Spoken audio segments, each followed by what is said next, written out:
ប្រេនជួយផាន់ដីមួយនៅទីក្រុងបាងកក7.7 Victor ដែលយើងអាចនិយាយបានថាគឺជាករណីរំជួយផាន់ដីកម្រិតធ្ងន់7.7 Victor ដែលធ្វើឲ្យអាគារ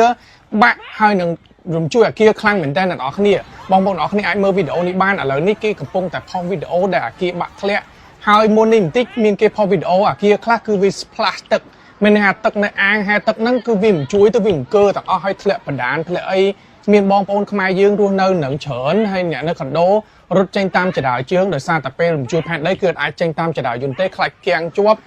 គឺចុះមកគឺស្លន់ស្លោខ្លាំងមែនតើករណីនេះគឺបានកើតឡើងនៅកណ្ដាលទីក្រុងបាងកកតែម្ដងដែលជាករណីលើកទី1ដែលមានការរំជួយផែនដីខ្លាំងជាងគេរហូតដល់ 7.7 Victor ជាទូទៅ